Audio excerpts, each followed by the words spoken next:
7 বছর বয়সী তেজুর বিয়ে হয় 24 বছরের এক পুরুষের সাথে। সেই বাসর রাতেই তাকে রেখে লন্ডনে চলে যায়। আজ দীর্ঘ 10 বছর পর দেশে ফিরেছে রিয়ান চৌধুরী, তার স্বামী।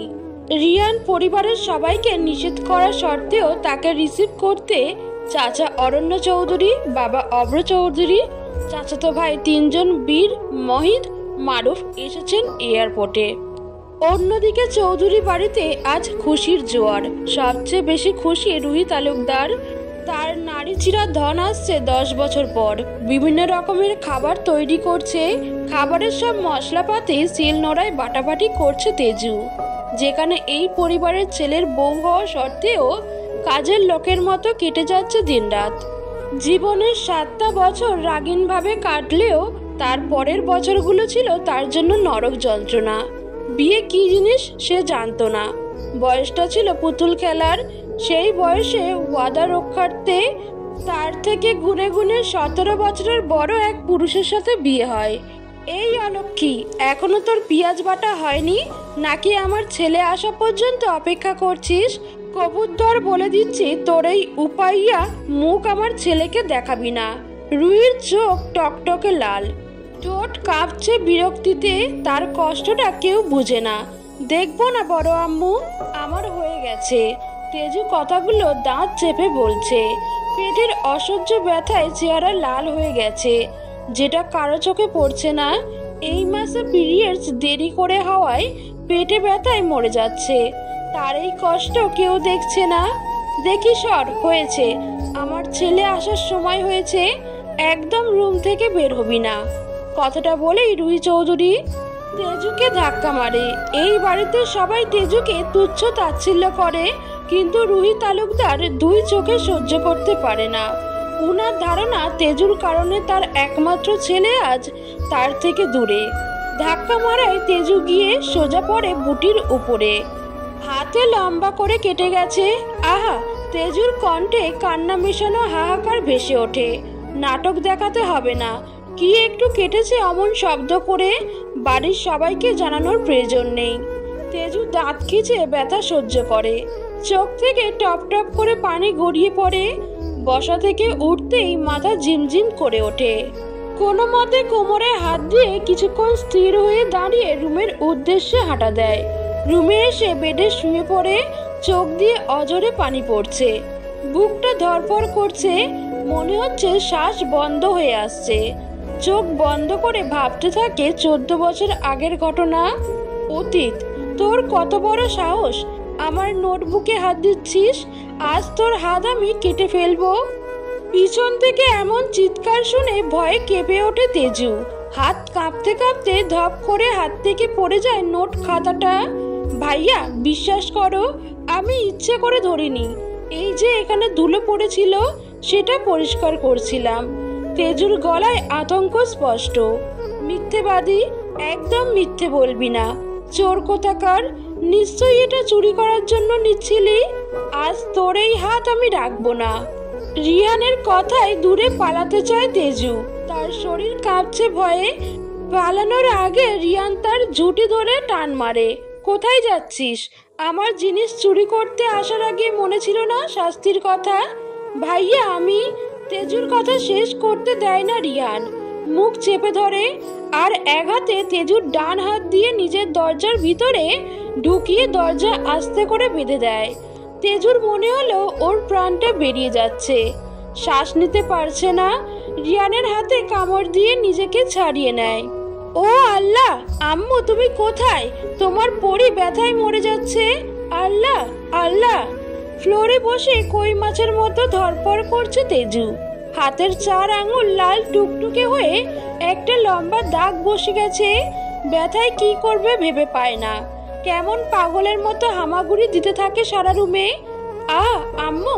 তেজুর এমন মরণ চিৎকার কারো কানে যায় না। চারদিক নীরব, কেউ এগিয়ে আসে না।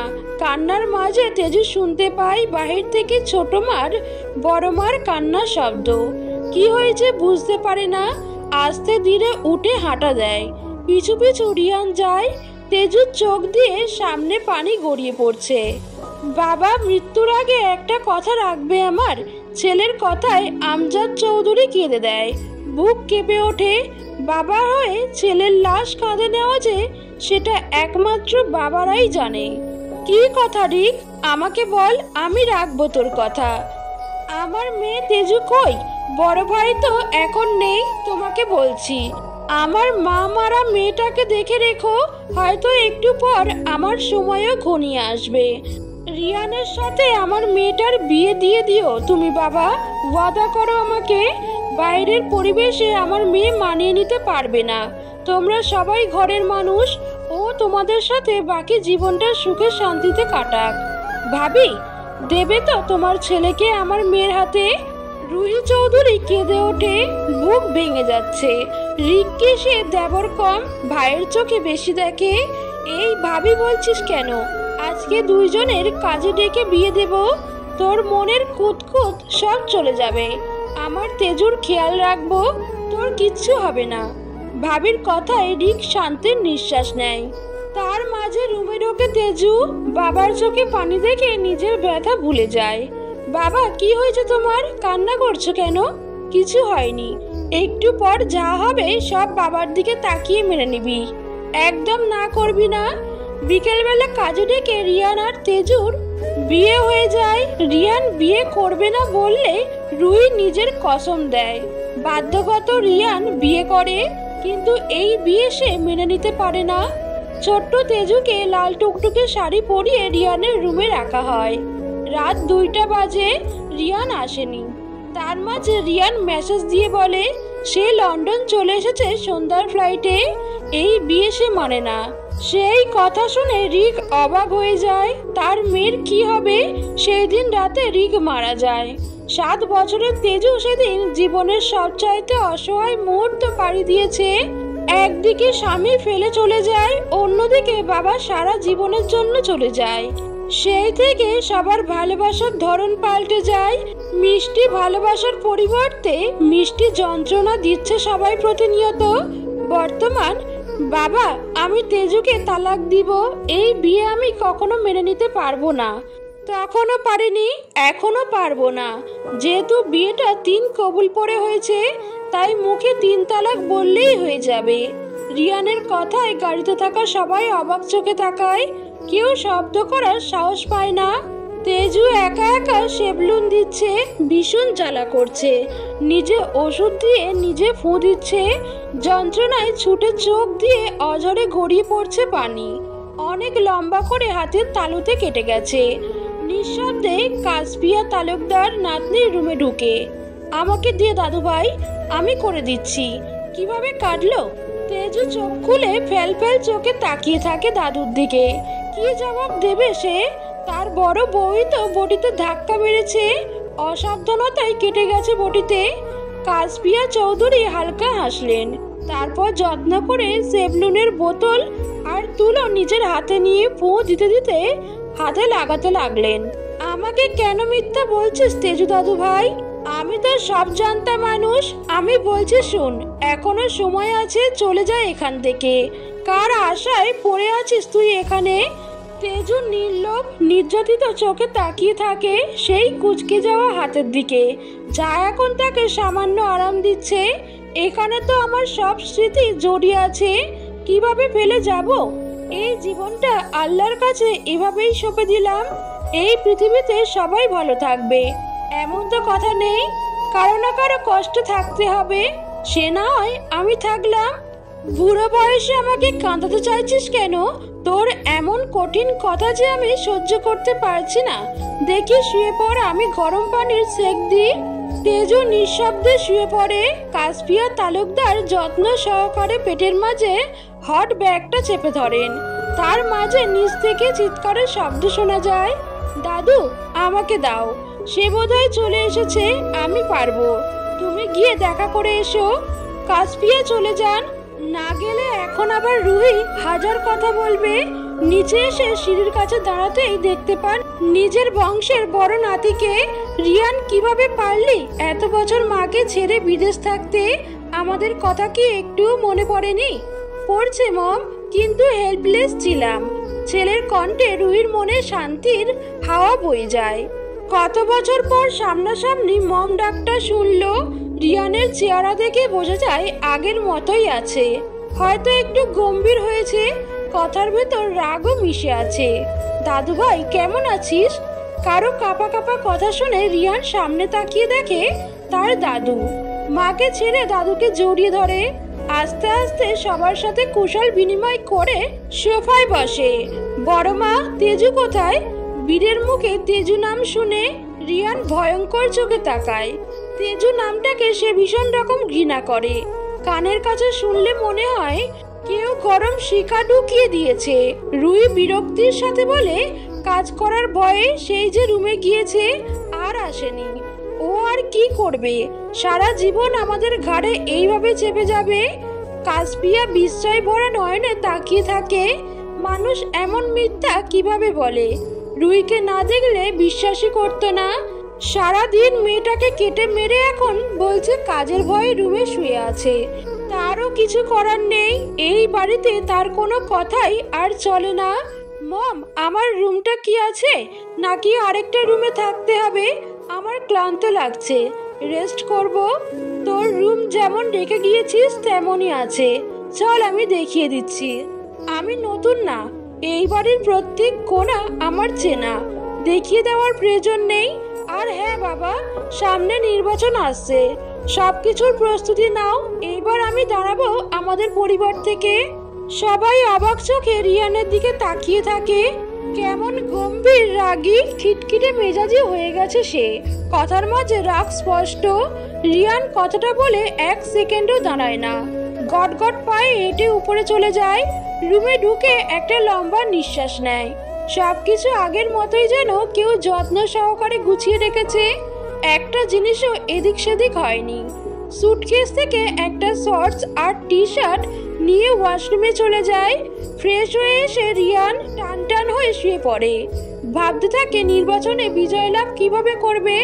তাদের রক্তে মিশে আছে রাজনীতি, তাই জিততে খুব কষ্ট হবে না। চোখ বন্ধ করে শুয়ে পড়ে ক্লান্ত লাগছে। রাত 10টা। রিয়ান একটু আগে ঘুম থেকে উঠেছে। ফ্রেশ হয়ে দরজা খুলে নিচে যাওয়ার উদ্দেশ্যে হাঁটছে। পথের মাঝে দেখতে পায় ছাদের দরজা খোলা। কৌতূহল ভরে এগিয়ে যায়। যতই এগোচ্ছে ততই গুনগুন একটা শব্দ কানে ভেসে আসছে। ছাদের দরজা ফেরাতেই স্পষ্ট হয় কেউ ছাদের রেলিংয়ে বসে আকাশের দিকে করুণ গলায় গান করছে। কে তুমি? এত রাতে ছাদে কি করছো? পেছন থেকে কোনো পুরুষের কণ্ঠ শুনে তেজু ভয় পেয়ে যায়। বুক ধড়ফড় করছে, সামান্য হলেই পড়ে যেত। এই কণ্ঠস্বর তার অচেনা বাড়ির কারো নয়। আস্তে আস্তে রেলিং থেকে নেমে পিছনে ফিরে তাকায়। পরনে ট্রাউজার, সাথে কালো টি শার্ট, মাথায় ঝাঁকড়া চুল, শ্যামবর্ণ গায়ের রং। সকালের শিশিরে ভেজা মসৃণ পানির মতো চোখ দুইটা তার দিকে তাক করে আছে।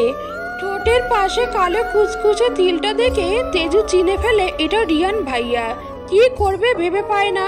কি হলো, জবাব দিচ্ছ না কেন? কে তুমি? এখানে কি করছো? তেজু, আমি এই বাড়ির মেয়ে। ঠাস, ধপ করে পড়ে যায় তেজু। কান দিয়ে যেন গরম ধোঁয়া বেরোচ্ছে। কাটা হাত ছাদের মেঝেতে ঘষা খেতেই রক্ত পড়া শুরু করে। তাকে মারলো কেন কিছুই বুঝলো না।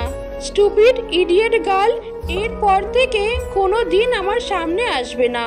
এই নামটা তো জীবনে আমার সামনে উচ্চারণ করবে না। কথা শেষ করে রিয়ান চলে যায়।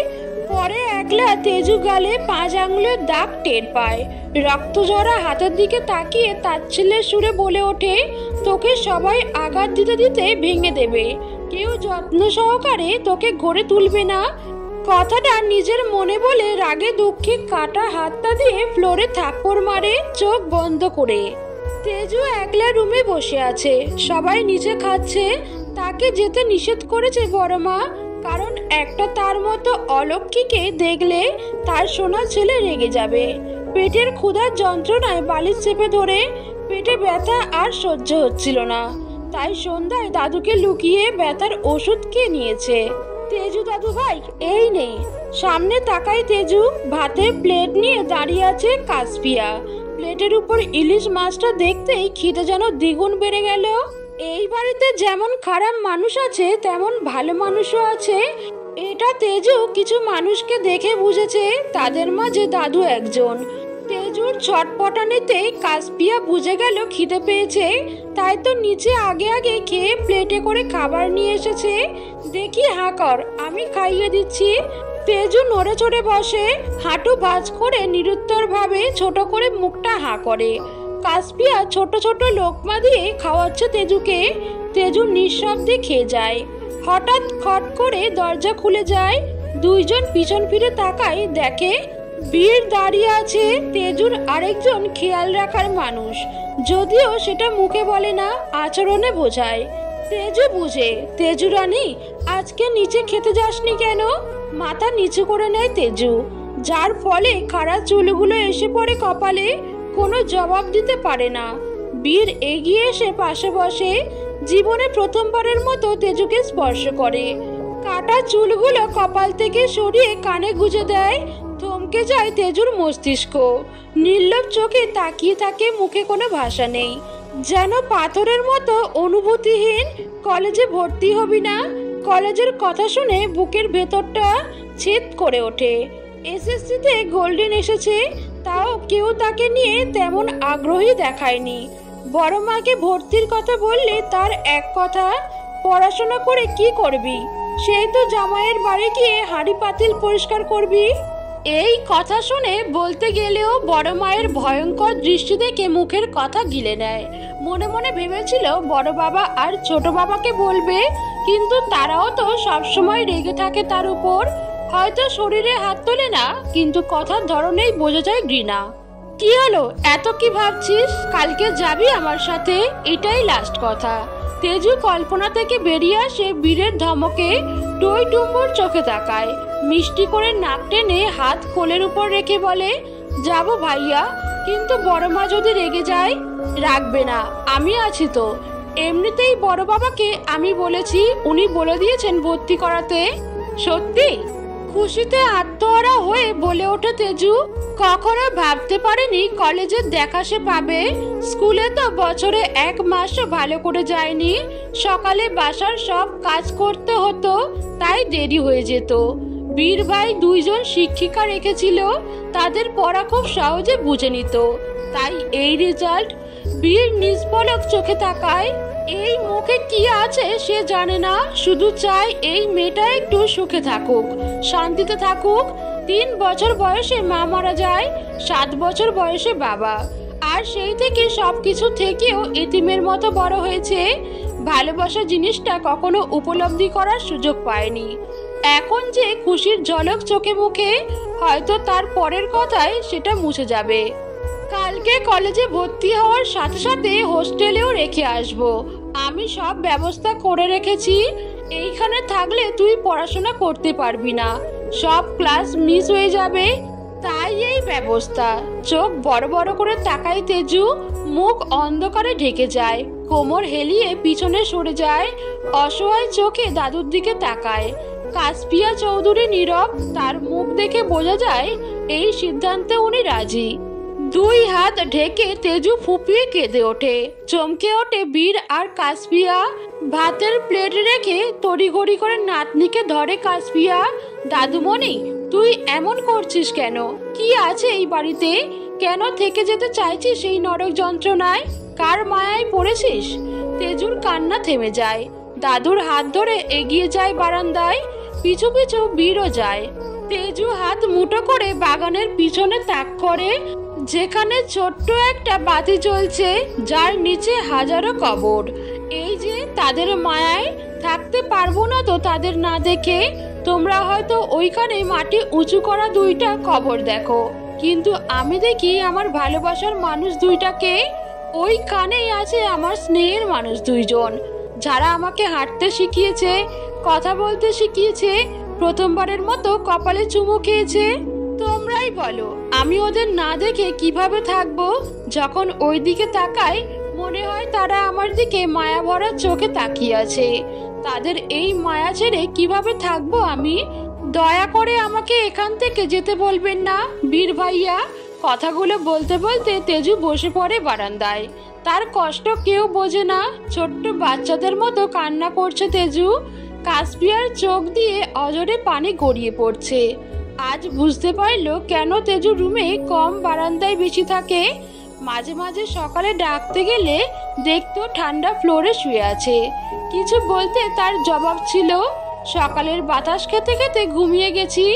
তেজু হলুদ কালার একটা 3 পিস পরে, তার উপর সুন্দর করে হেজাব পরে, হালকা পিঙ্ক কালার জুতা, ডাগর ডাগর আঁখিতে কাজল টানে, ঠোঁটে একটু একটু হালকা লিপস্টিক দেয়। ব্যাস রেডি সে। মনে খুশির জোয়ার বয়ে যাচ্ছে। কালকে বীর ভাইয়া বলেছে হোস্টেলে দিয়ে আসবে না, এমনি ভর্তি করবে। শর্ত একটাই, নিয়মিত ক্লাস করতে হবে। তেজু কিছু না ভেবে রাজি হয়ে যায়। রেডি হয়ে বারান্দায় গিয়ে তাকায় দূরে মা বাবার কবরের দিকে। আমি যাচ্ছি, আব্বু আম্মু দোয়া করবে। আমি জানি তোমরা আমাকে দেখছো। রুম থেকে বেরিয়ে দাদুর রুমে গিয়ে সালাম করে নেই। নিচে আসতেই দেখতে পাই কেউ নেই, যে যার যার কাজে চলে গেছে। বীর ভাইয়ের কথার মতো বাড়ি থেকে বেরিয়ে দেখতে পাই হেলান দিয়ে মোবাইল টিপছে। বীর ভাই শরীরে স্যুট বুট পরে আছে। তেজু চোখ নিচু করে হালকা সরে বলে, ভাইয়া চলুন। কারো চিকন কণ্ঠের স্বর শুনে বীর সামনে তাকায়, দৃষ্টি স্থির হয়ে যায়। ঢুক গিলে মানুষের নিষিদ্ধ জিনিসের প্রতি বেশি ঝোঁক, বীরেরও তাই। কিন্তু সে নিজেকে সামলে যাচ্ছে 17 বছর ধরে। প্রথম প্রথম বুঝতো না এই অনুভূতি কেন কেন হতো। ধীরে ধীরে বড় হলো, নিজের অনুভূতি বুঝতে শিখলো। সাথে বুঝতে পারলো এই মেয়ে তার জন্য নিষিদ্ধ, কিন্তু তার তো নিষিদ্ধ জিনিসের প্রতি বেশি টান। টেনে হিচড়ে চোখ সরিয়ে নেয়।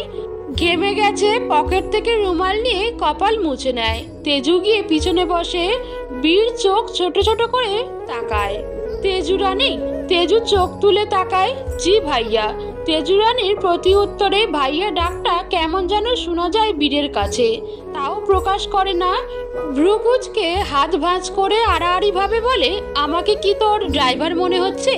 সামনে আয়, পিছনে বসেছিস কেন? যখন কলেজের সামনে নেমে যাবি তখন সবাই তো আমাকে ড্রাইভার ভাববে। তেজু ফিক করে হেসে দেয়। বীরের হৃৎপিণ্ড থমকে যায়, শরীর কেঁপে ওঠে, হাসপাস লাগছে। এই মেয়ে এইভাবে হাসছে কেন? বুকের মাঝে কেউ যেন আগুন জ্বালিয়ে দিল। ধপ করে বসে যায় ড্রাইভিং সিটে। গাড়ি স্টার্ট দেয়। এই মেয়ে সামনে আসলে হয়তো নিজেকে সামলাতে পারবে না। ভয়ে ভয়ে গাড়ি চালাচ্ছে, হাত কাঁপছে, শরীর দুলছে। সেই ছোটবেলায় এই হাসিটা দেখেছে। সেই হাসি দেখে অদ্ভুত অনুভূতি হয়েছিল, সেটা তখন বোঝেনি। কিন্তু এখন বুঝে 10 বছর পর আবারও সেই হাসি দেখলো। কি হলো ভাইয়া, গাড়ি স্টার্ট দিলেন কেন? বললেন না সামনে যেতে? থাক, কিছু হবে না, এমনি বলেছি। তাহলে তো আজকের জন্য আমার ড্রাইভার হয়ে গেলেন। বীর নিঃশব্দে হাসে। খুব করে বলতে ইচ্ছা করলো, তুই চাইলে সারা জীবনের জন্য হতে পারি। মনের কথা মনেই চেপে রাখে, মুখে বলে, সব সময় এমন হাসি খুশি থাকবি, ফুরফুরে মেজাজে কথা বলবি, যেমন এখন বলছিস। তেজু মাথা নাড়ায়, যার অর্থ ঠিক আছে। কলেজে এসেছে 2 ঘন্টা হয়ে গেছে। মুস্তফা হাকিম ডিগ্রি কলেজ তেজুর খুব পছন্দ হয়। বীর ভাই ভর্তি করিয়ে অফিসের কাজে চলে গেছে। যাওয়ার সময় মোবাইল দিয়ে গেছে, সাথে অর্ডার দিয়েছে, যতগুলো ক্লাস হয় সব করবি, ছুটি হলে আমাকে কল দিবি, আমি এসে নিয়ে যাব। তেজু তাই মেনে নিয়েছে। মোবাইলটা ব্যাগে ঢুকিয়ে জানলা দিয়ে তাকাতেই গলার পানি শুকিয়ে যায়। রিয়ান ভাইয়া এই কলেজে কেন এসেছে? সিনিয়রদের সাথে কথা বলছে, অনেকজন আছে পাশে। ভয়ে তাড়াতাড়ি করে মুখের উপর খাতা দিয়ে দেয়।